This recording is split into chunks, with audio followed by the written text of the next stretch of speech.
एकविमीय गति। आज हम एकविमीय गति के बारे में पढ़ेंगे।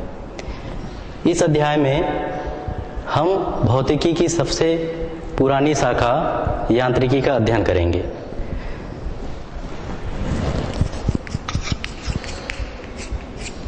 यांत्रिकी, जिसे हम अंग्रेजी में मैकेनिक्स भी कहते हैं। यांत्रिकी भौतिक विज्ञान की वह शाखा है जिसके अंतर्गत किसी वस्तु की विरामावस्था या गत्यावस्था के बारे में अध्ययन किया जाता है। यांत्रिकी के दो भाग हैं।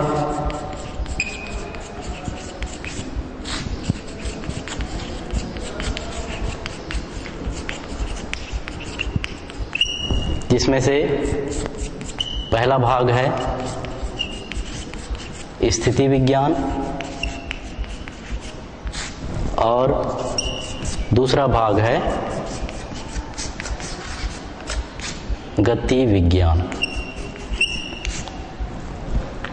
जैसे यांत्रिकी की परिभाषा से स्पष्ट है कि यह भौतिकी की वह शाखा है जिसके अंतर्गत हम किसी वस्तु की विरामावस्था और गत्यावस्था के बारे में अध्ययन करते हैं, तो इसी के आधार पर यांत्रिकी को दो भागों में बांटा गया है, स्थिति विज्ञान और गति विज्ञान। तो स्थिति विज्ञान के अंतर्गत यांत्रिकी के उस हिस्से को हम जानते हैं जिसमें कोई वस्तु विरामावस्था में है या नहीं है, इसका हम अध्ययन स्थिति विज्ञान के अंतर्गत करते हैं। और गति विज्ञान के अंतर्गत कोई वस्तु गत्यावस्था में है या नहीं, इसकी जानकारी हम प्राप्त करते हैं, तो उसे हम गति विज्ञान कहते हैं। इसके बाद हम कुछ शब्दों के बारे में जानेंगे, जैसे गतिशील वस्तु किसे कहते हैं, बिंदु वस्तु किसे कहते हैं। ये इनके बारे में जानकारी प्राप्त करना सबसे ज्यादा जरूरी है। तो सबसे पहले अपन देखते हैं गतिशील वस्तु हम किसे कहेंगे। गतिशील वस्तु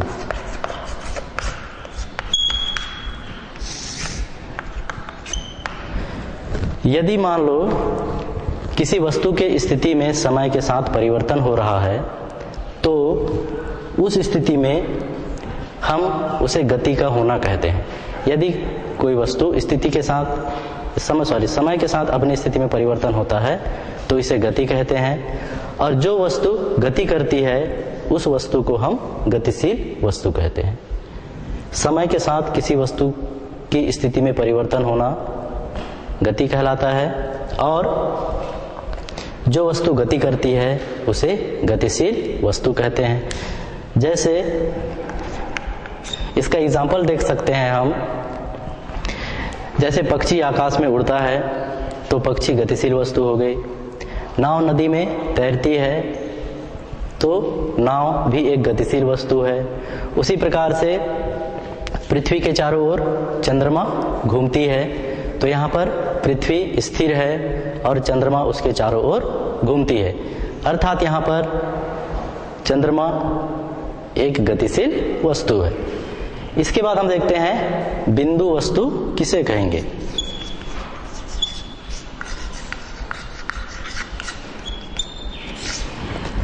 बिंदु वस्तु हम किसे कहते हैं। यदि गतिमान वस्तु के द्वारा तय की गई दूरी बहुत अधिक हो वस्तु के आकार की तुलना में, तो उस स्थिति में उस वस्तु को बिंदु वस्तु कहते हैं।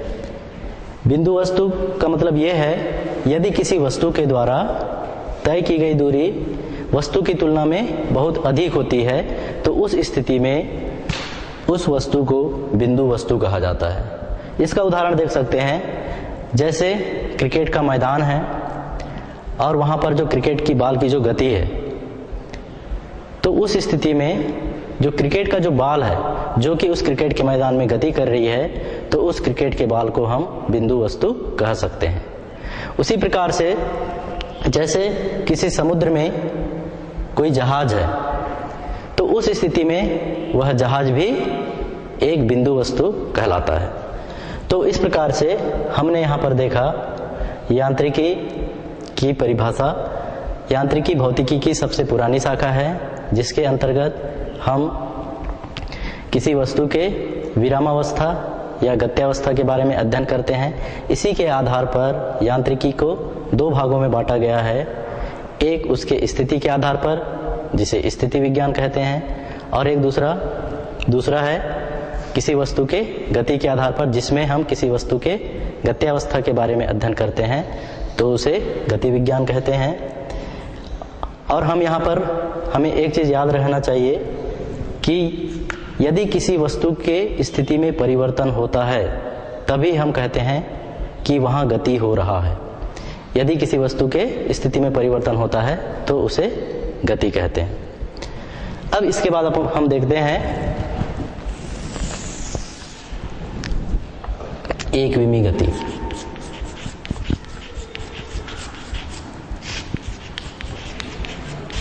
एकविमी गति किसे कहते हैं? तो एकविमी का मतलब क्या है? एक विमा, एकविमी का मतलब जिसमें केवल लंबाई होती है। यदि हम किसी धागे के दोनों सिरों को पकड़ करके खींचें तो उस स्थिति में उसमें केवल लंबाई होती है। तो उस लंबाई में यदि कोई वस्तु गति करे तो उसे हम एकविमी गति कहते हैं। तो एकविमा का मतलब होता है जिसमें केवल लंबाई हो। और हम यहाँ पर एकविमी गति को ऐसे भी परिभाषित कर सकते हैं कि यदि वस्तु एक सरल रेखा में गति करती है तो वस्तु के इस प्रकार के गति को एकविमी गति कहते हैं। जैसे उदाहरण के लिए यहाँ पर एक पॉइंट है ए, दूसरा पॉइंट है बी। इस दोनों बिंदुओं को मिला देते हैं तो एक सरल रेखा प्राप्त हुआ। तो यदि कोई वस्तु बिंदु ए से होकर के बिंदु बी तक पहुंचती है तो इस प्रकार के गति को हम एकविमी गति कहते हैं, जहां पर बिंदु ए वस्तु की प्रारंभिक स्थिति कहलाती है तथा बिंदु बी वस्तु की अंतिम स्थिति कहलाती है। इसका उदाहरण देख सकते हैं। यदि मान लो किसी सड़क पर किसी वाहन की जो गति है तो उस गति को भी हम एकविमी गति कहते हैं। रेल की पटरी पर रेलगाड़ी की गति, यह भी एकविमी गति का उदाहरण है। किसी रस्सी पर, किसी तनी हुई रस्सी पर यदि कोई कीड़ा चल रहा है तो वह भी एकविमी गति का उदाहरण होता है। इसके बाद हम देखते हैं द्विविमी गति।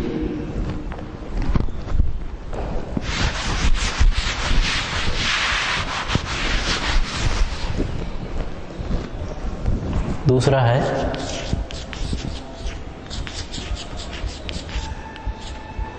द्विविमी गति। द्विविमी गति हम किसे कहेंगे? यदि कोई वस्तु किसी समतल पर गति करती है, अर्थात समतल की दो विमाएं होती हैं। समतल का उदाहरण क्या है? जैसे यह मान लो एक ब्लैक बोर्ड है, यह एक समतल है। कैसे? क्योंकि समतल में दो विमाएं होती हैं, प्रत्येक समतल में एक लंबाई होता है और दूसरा चौड़ाई होता है। अर्थात किसी भी समतल में उसकी दो विमाएं होती हैं, या वहां पर हम ऐसा भी कह सकते हैं किसी समतल में दो एक्सिस होते हैं, दो अक्ष होते हैं, एक्स अक्ष और वाई अक्ष। तो यदि मान लो कोई वस्तु किसी समतल में गति करे तो वस्तु के इस प्रकार के गति को द्विविमी गति कहते हैं। तो द्विविमा का मतलब होता है यहाँ पर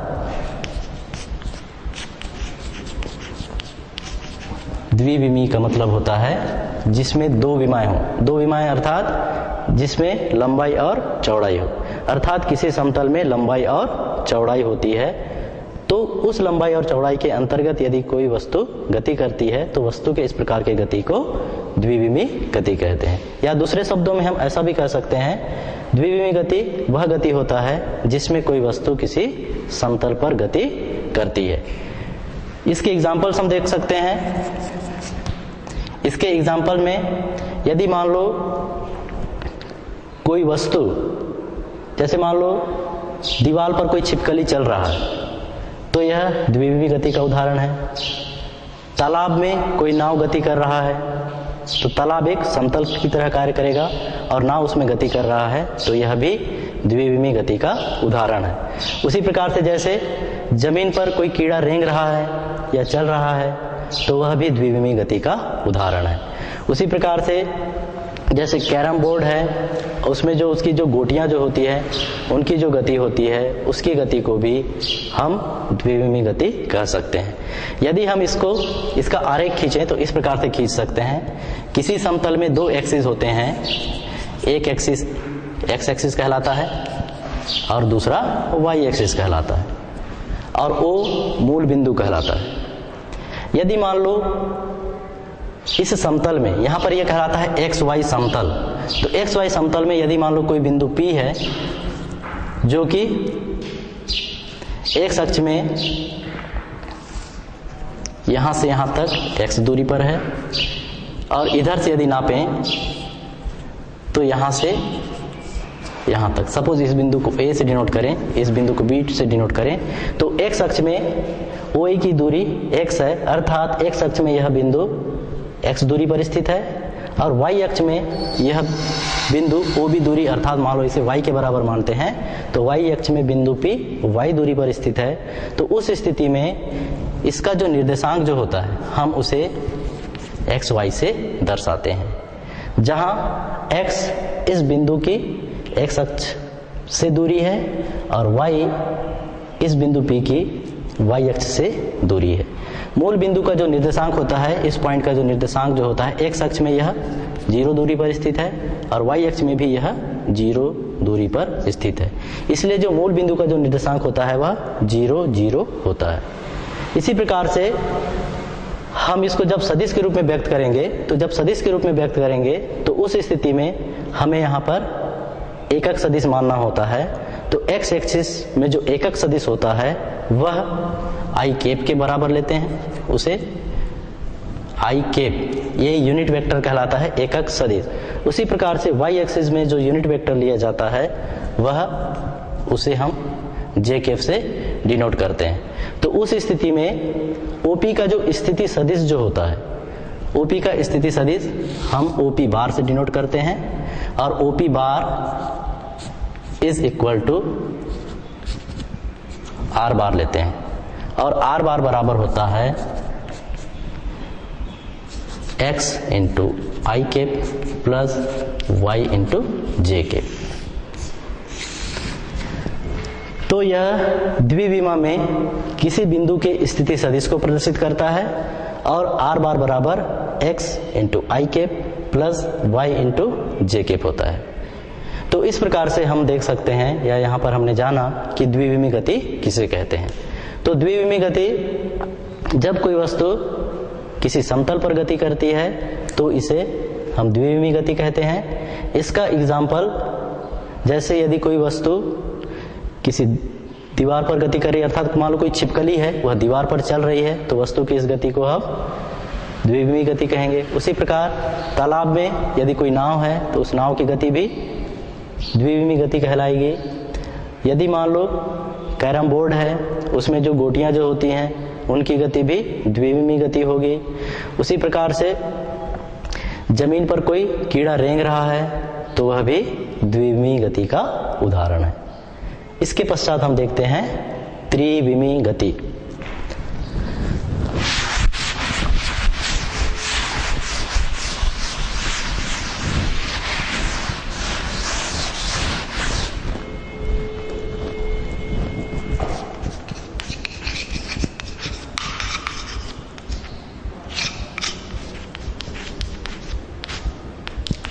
त्रिविमी गति।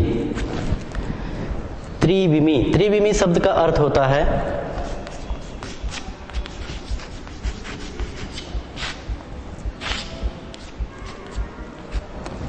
जिसकी 3 विमाएं हों, अर्थात जिसमें लंबाई, चौड़ाई और ऊंचाई तीनों चीजें हों, तो उसे हम त्रिविमी कहते हैं।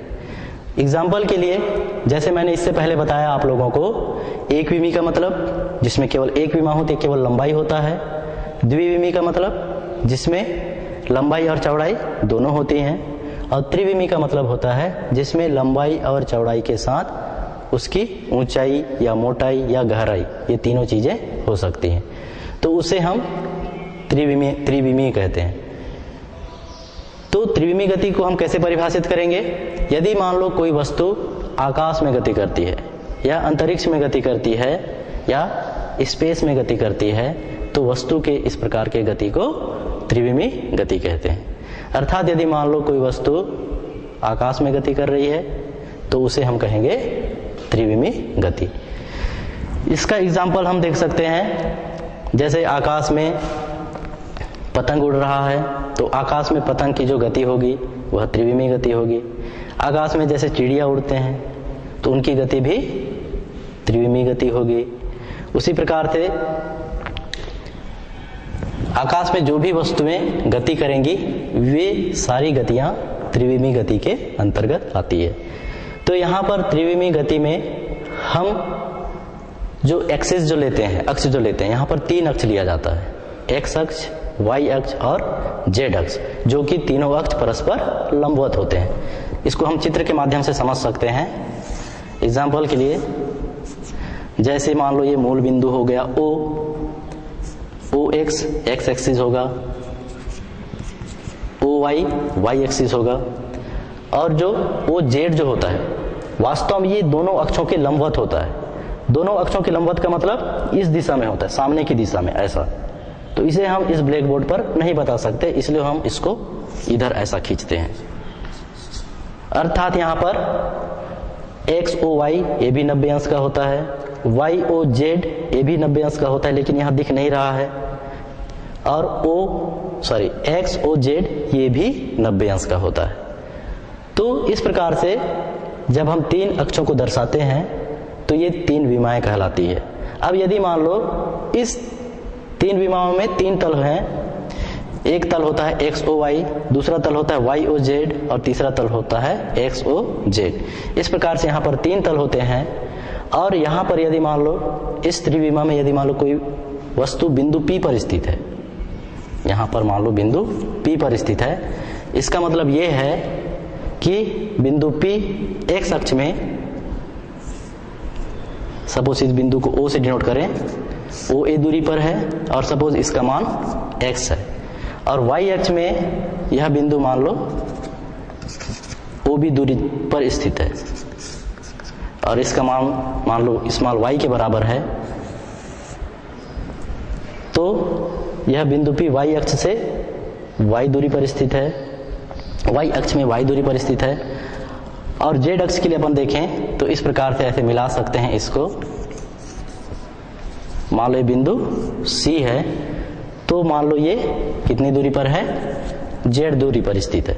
तो उस स्थिति में P के जो निर्देशांक जो होते हैं उसे हम x, y, z से दर्शाते हैं। जहां x अक्ष में बिंदु P की दूरी है, y अक्ष में बिंदु P की दूरी है और z अक्ष से बिंदु P की दूरी है। तो इसके निर्देशांक को P, x, y, z से हम दर्शाते हैं। और यहाँ पर जो मूल बिंदु का जो निर्देशांक जो होगा, O का निर्देशांक ये 0, 0 और 0 होता है। अर्थात इस बिंदु O पर x का मान 0 होता है, y का मान 0 होता है और z का भी मान 0 होता है। और यदि हम इसे सदिश रूप में व्यक्त करना चाहें तो हम सदिश रूप में भी व्यक्त कर सकते हैं। तो उस स्थिति में x अक्ष के अनुदिश जो यूनिट वेक्टर होता है उसे i कैप से दर्शाते हैं, y अक्ष के अनुदिश जो यूनिट वेक्टर होता है उसे j कैप से दर्शाते हैं और z अक्ष के अनुदिश जो यूनिट वेक्टर होता है उसे k कैप से दर्शाया जाता है। तो यहाँ पर i कैप, j कैप और k कैप क्रमशः x एक्सिस, y एक्सिस और z एक्सिस के अनुदिश इकाई सदिश या यूनिट वेक्टर कहलाते हैं। और इसे जब अपन इस स्थिति में जब हम बिंदु P का स्थिति सदिश ज्ञात करते हैं तो वह OP बार के बराबर होता है और OP बार बराबर यहाँ पर भी हमको ये R बार के बराबर प्राप्त होता है। और R बार बराबर हम लिख सकते हैं x इंटू x अक्ष के अनुदिश unit vector i cap plus y into y अक्ष के अनुदिश unit vector j cap plus z into z अक्ष के अनुदिश यूनिट वेक्टर k कैप। तो इस प्रकार त्रिविमा में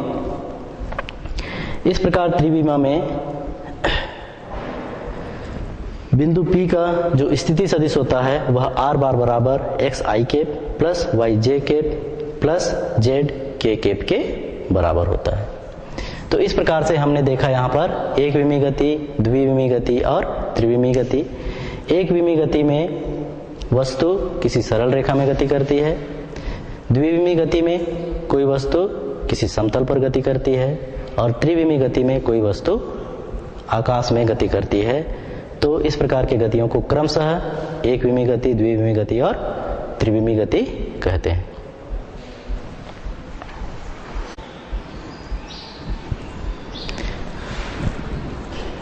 तो अभी हमने यहाँ पर एक विमी गति, द्विविमी गति और त्रिविमी गति के बारे में देखा।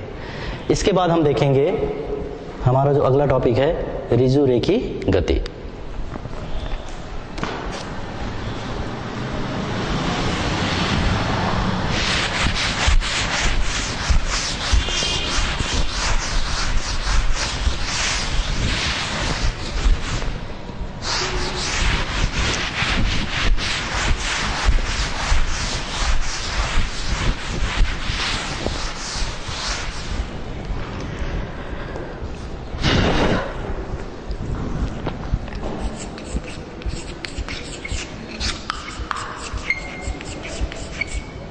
ऋजु रेखीय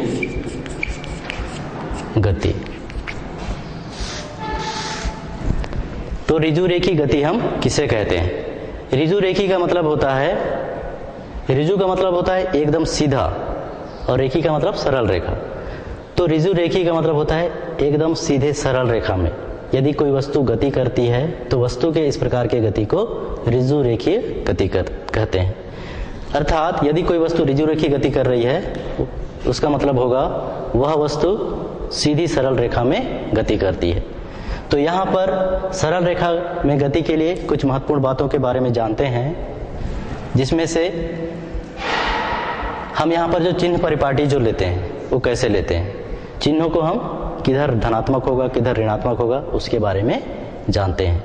तो यदि मान लो कोई समतल है उसे हम दो एक्सिस में बांटते हैं इस प्रकार से।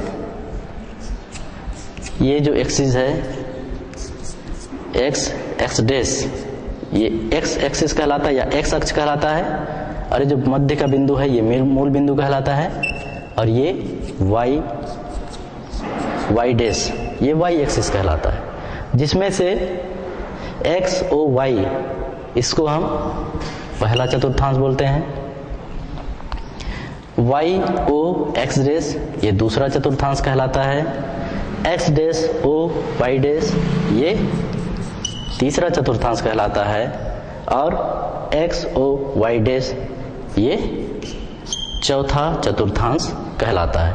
यहाँ पर देखिए यदि मान लो ये बिंदु A है तो उस स्थिति में O से जो A तक की जो दूरी होगी वह x अक्ष में धनात्मक होगी। उसी प्रकार से जैसे O से B तक की जो दूरी होगी OB वह y अक्ष में धनात्मक होगी। यहाँ पर O से A तक की दूरी x अक्ष में धनात्मक होगी, O से B तक की दूरी y अक्ष में इधर धनात्मक होगी। अर्थात हम बोल सकते हैं OX x एक्सिस का धनात्मक अक्ष है, OY y एक्सिस का धनात्मक अक्ष है। इसी प्रकार से यदि हम इधर देखें बाईं ओर O के बाईं ओर x अक्ष की दिशा में, यदि मान लो ये बिंदु C है तो जो OC की जो दूरी होगी वह x अक्ष में ऋणात्मक होता है, वह x अक्ष में ऋणात्मक होता है। उसी प्रकार से यदि हम y एक्सिस में नीचे की ओर जाएं अर्थात ओ वाई डैश की ओर जाएं तो उस स्थिति में यदि यहाँ पर एक बिंदु D है तो O से जो D तक की जो दूरी होगी वह y एक्सिस में ऋणात्मक होता है। अर्थात हम यहाँ पर एक बार फिर से देख सकते हैं x एक्सिस में OA की दूरी धनात्मक होगी और यहीं पर x अक्ष में OC की जो दूरी होगी वह ऋणात्मक होगी, y अक्ष में OB की जो दूरी होगी वह धनात्मक होगी, और y अक्ष में OY डैश की जो दूरी होगी वह अर्थात OD जो दूरी होगी वह ऋणात्मक होती है। तो यहाँ पर बिंदु A धनात्मक दूरी को प्रदर्शित करेगा x अक्ष में, बिंदु B y अक्ष में धनात्मक दूरी को प्रदर्शित करेगा, और बिंदु C x अक्ष में ऋणात्मक दूरी को प्रदर्शित करेगा, और बिंदु D y अक्ष में ऋणात्मक दूरी को प्रदर्शित करता है। इसी प्रकार से हम देख सकते हैं, और संख्या रेखा आपने पिछली कक्षाओं में पढ़ा होगा संख्या रेखा के बारे में। इसमें बीच का बिंदु मध्य बिंदु कहलाता है। सपोज इधर x है और इधर x डैश है, तो उस स्थिति में O के जो दाईं ओर के जो मान होते हैं, O से इधर दाईं ओर के जो मान होते हैं ये धनात्मक होते हैं, पॉजिटिव। धनात्मक को हम ऐसा भी लिख सकते हैं। उसी प्रकार से O के जो बाईं ओर के जो मान होते हैं, इधर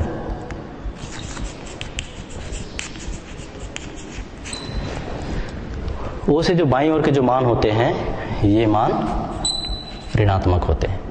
तो इस प्रकार से यहाँ पर जब हम ऋजुरेखी गति के बारे में जानेंगे तो इन बातों को ध्यान रखना जरूरी है।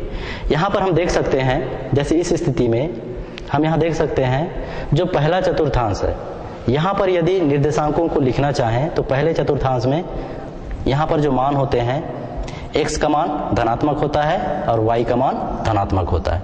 तो यहाँ पर इसको ऐसा दर्शा सकते हैं +x और +y। पहले चतुर्थांश में x का मान धनात्मक होता है और y का मान भी धनात्मक होता है, मतलब +x +y। यहाँ पर हम दर्शा सकते हैं x का मान पहले लिखा जाता है तो x का मान कैसा है, ऋणात्मक है, तो ऋण x, और y का मान कैसा है, धन y। तो यहाँ पर निर्देशांकों को इस प्रकार से दर्शाया जा सकता है। उसी प्रकार से इस अक्ष में या इस चतुर्थांश में, ये चतुर्थांश क्या कहलाएगा, x dash o y dash. तो x dash o y dash में हम देखते हैं यहाँ x का मान भी ऋणात्मक है और y का मान भी ऋणात्मक है। तो इसको यदि अपन निर्देशांक के रूप में दर्शाएं तो इसे हम दर्शा सकते हैं -x -y के रूप में। उसी प्रकार से हम चौथे चतुर्थांश में देखें, चौथे चतुर्थांश में हमारा चौथा चतुर्थांश है x o y डैश।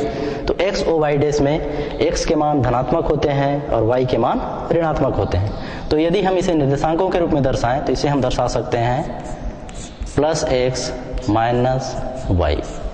तो इस प्रकार से हम यहाँ x और y के निर्देशांकों को दर्शा सकते हैं।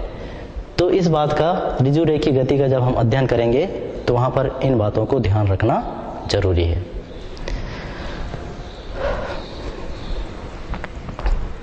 इसके पश्चात हम देखते हैं विस्थापन और दूरी।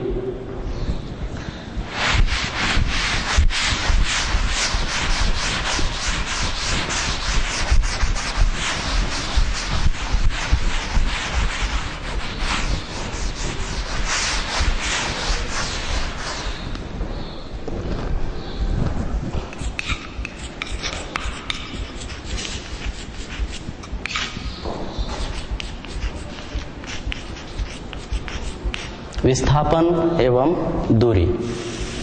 इसमें हम देखते हैं पहले विस्थापन किसे कहते हैं, विस्थापन क्या है, या इसी को हम कहते हैं अंग्रेजी में डिस्प्लेसमेंट।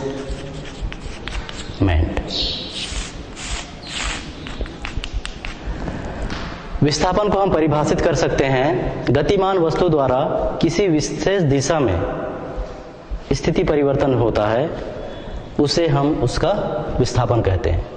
गतिमान वस्तु के द्वारा किसी विशेष दिशा में जो उसकी स्थिति में जो परिवर्तन होता है उसे उस वस्तु का विस्थापन कहा जाता है। या हम इसे दूसरे शब्दों में ऐसा भी कह सकते हैं, गतिमान वस्तु के द्वारा किसी विशेष दिशा में जो तय की गई जो पथ की लंबाई है या तय की गई जो दूरी है उसे हम विस्थापन कहते हैं।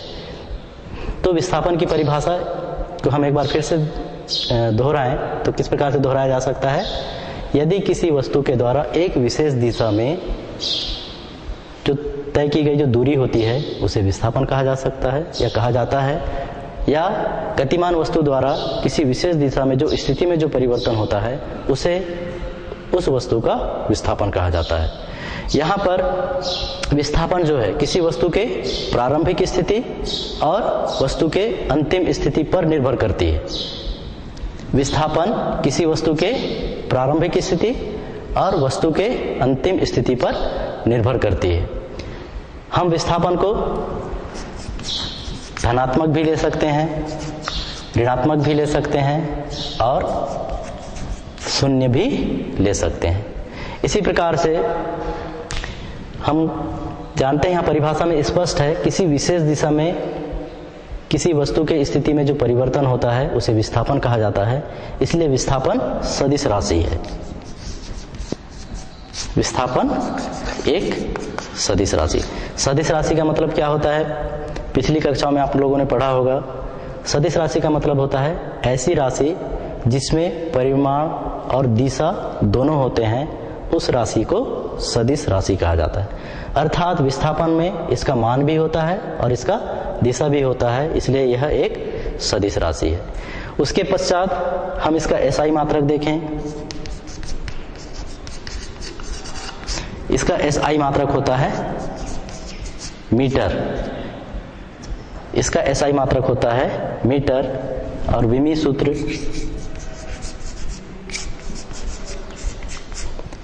भी लिख सकते हैं। तो इसमें देखिए केवल एक ही विमा है मीटर, जो कि लंबाई के लिए है, इसलिए यहाँ पर L का मान ही 1 होगा, बाकी M 0 होगा और T भी 0 होगा।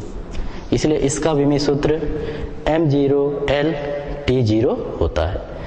अब इसके बाद हम देखते हैं, यहाँ पर मैंने आप लोगों को बताया कि विस्थापन का मान वस्तु के प्रारंभिक स्थिति और वस्तु के अंतिम स्थिति पर निर्भर करता है। तो उसके आधार पर हम यहाँ पर देख सकते हैं विस्थापन के लिए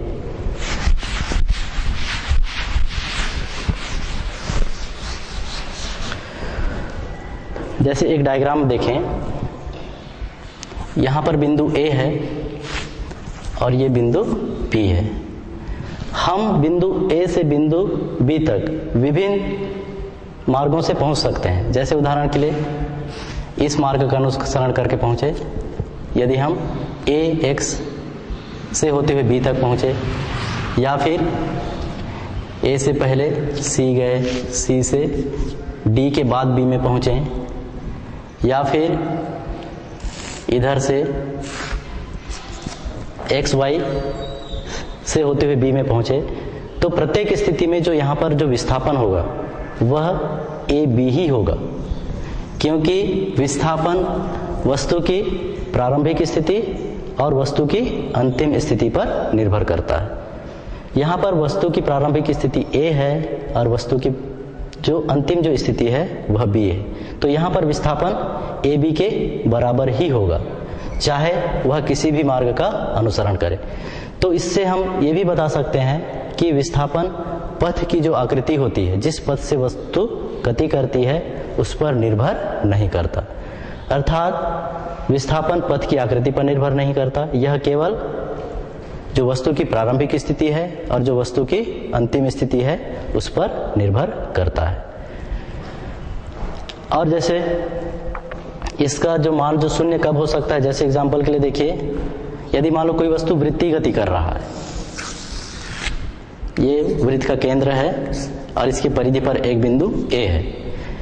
यदि वस्तु बिंदु A से गति करता हुआ पुनः बिंदु A पर पहुंच जाए, तो उस स्थिति में इसकी प्रारंभिक स्थिति भी A है और अंतिम स्थिति भी A है।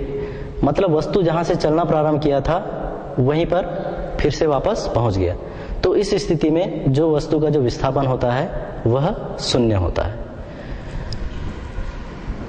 इसके बाद हम देखते हैं दूरी। दूरी किसे कहते हैं? यहाँ पर एक चीज और है, विस्थापन को यदि हम लिखना चाहें जैसे मैंने बताया, विस्थापन वस्तु की प्रारंभिक स्थिति और वस्तु के अंतिम स्थिति पर निर्भर करता है, तो इसे हम विस्थापन को सूत्र से भी दर्शा सकते हैं। यहां पर देखिए,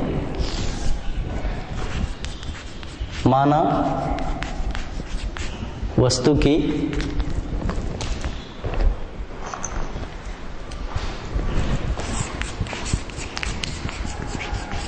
t1 समय में स्थिति x t1 है। जहां भी x लिखा रहेगा वह वस्तु के स्थिति को प्रदर्शित करता है, और x और ब्रैकेट में यदि t1 लिखा है मतलब वह t1 समय में वस्तु की स्थिति को दर्शाता है। तो हम यहां पर मान रहे हैं, माना वस्तु की t1 समय में स्थिति x t1 है तथा t2 समय में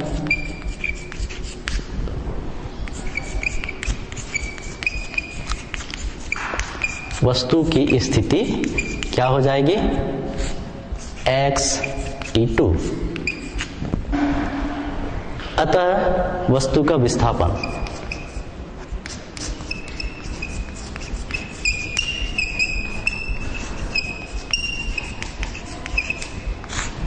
तो इस स्थिति में x t1 प्रारंभिक स्थिति होगी और x t2 अंतिम स्थिति होगी। तो उस स्थिति में वस्तु का विस्थापन को हम डेल से डिनोट करते हैं। डेल बराबर x t2 minus x t1। ये वस्तु का विस्थापन कहलाता है। डेल x से दर्शाएंगे इसे विस्थापन को, क्योंकि x की स्थिति में परिवर्तन हो रहा है, x की स्थिति में परिवर्तन हो रहा है, इसलिए हम इसे डेल x से दर्शाएंगे वस्तु के विस्थापन को। और डेल x बराबर होगा अंतिम स्थिति जो कि t2 समय पर स्थिति है x t2 माइनस प्रारंभिक स्थिति जो कि t1 समय पर है x t1। तो जो वस्तु का जो विस्थापन होगा डेल x वह होगा x t2 minus x t1, अर्थात t2 समय में वस्तु की स्थिति ऋण t1 समय में वस्तु की स्थिति। तो ये वस्तु के विस्थापन को इस सूत्र के द्वारा व्यक्त किया जाता है। इसके बाद हम देखते हैं दूरी।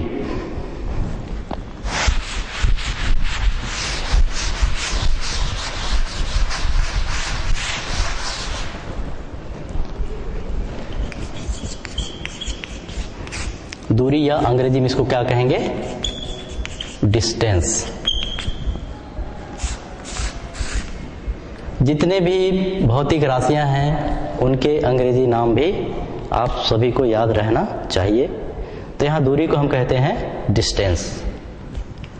अब दूरी किसे कहेंगे, किसी वस्तु के द्वारा तय की गई जो पथ की जो लंबाई है वह दूरी कहलाता है, उस वस्तु के द्वारा तय की गई दूरी कहलाती है। तो यहाँ पर जो दूरी जो होता है यह केवल धनात्मक मान होता है, दूरी का मान केवल धनात्मक होता है और यह एक अदिश राशि है। यह कैसी राशि है, अदिश राशि। जैसे हमने देखा था विस्थापन सदिश राशि था और दूरी जो है वह अदिश राशि है। अदिश राशि का मतलब होता है ऐसी राशियां जिसमें केवल परिमाण होता है, दिशाएं नहीं होती, तो उस राशि को हम अदिश राशि कहते हैं। इसका मतलब दूरी का केवल परिमाण होता है, इसमें दिशा नहीं होती, और दूरी हमेशा धनात्मक होता है, इस बात को भी ध्यान रखेंगे, और इसका मान अदिश होता है। साथ ही साथ इसका जो एसआई जो मात्रक जो होता है, इसका भी एसआई मात्रक मीटर, या मीटर को हम स्मॉल m से भी दर्शा सकते हैं। चूंकि इसमें केवल एक मूल मात्रक है मीटर, इसलिए इसका जो विमी सूत्र होगा, विमी सूत्र हमको मिलेगा m नहीं है, m मतलब द्रव्यमान इसमें नहीं है तो m0। लंबाई एक बार आया है इसलिए इसकी विमा 1, समय भी यहाँ पर नहीं है इसलिए समय की विमा 0। तो इस प्रकार से इसका जो विमी सूत्र होगा, इसका भी विमी सूत्र हमको m0 L1 L की घात 1 T0, ये इसका विमी सूत्र होता है। इसके बाद देखते हैं, जैसे पिछले टॉपिक में हमने देखा था, ये जो डायग्राम था इस डायग्राम में विस्थापन हमेशा AB के बराबर था, लेकिन यहाँ पर जो दूरी जो होगी वह हमेशा विस्थापन के बराबर हो सकता है या हमेशा विस्थापन से अधिक होता है। कैसे? यहाँ पर देखिए, इन दोनों चित्रों में देखें, ये हमारा चित्र पहला है और ये हमारा चित्र दूसरा है।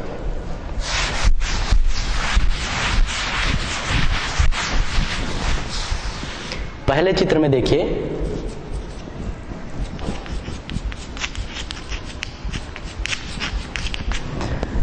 पहले चित्र में वस्तु के द्वारा तय की गई दूरी A से B तक पहुंचने में वस्तु कितनी दूरी तय करता है, तो ये उसके पथ पर निर्भर करता है। यदि वस्तु सीधा सीधा A से B तक पहुंचा, मतलब वस्तु द्वारा तय की गई दूरी हो जाएगी AB।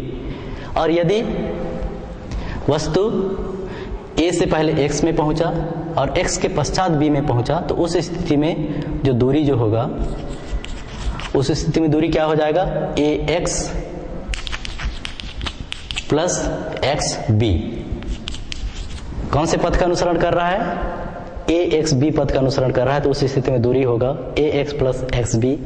उसी प्रकार से यदि यह इस पथ का अनुसरण कर रहा है, A से C तक पहुंच रहा है, C के बाद D में जा रहा है, D से फिर B तक पहुंच रहा है, तो इस स्थिति में दूरी हो जाएगा AC plus CD plus DB। उसी प्रकार से यदि वह वस्तु AYB पथ का अनुसरण कर रहा है, तो उस स्थिति में AY प्लस YB इसके बराबर हो जाएगा। अब इसके बाद देखते हैं दूसरे चित्र में।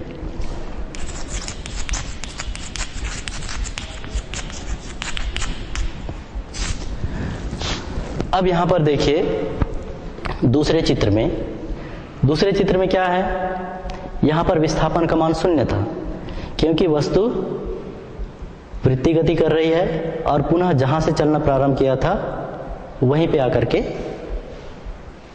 मतलब वहीं पर आ जाता है। तो उस स्थिति में यहां पर विस्थापन 0 है, लेकिन यहां पर जो दूरी जो होगा, दूरी क्या होगा,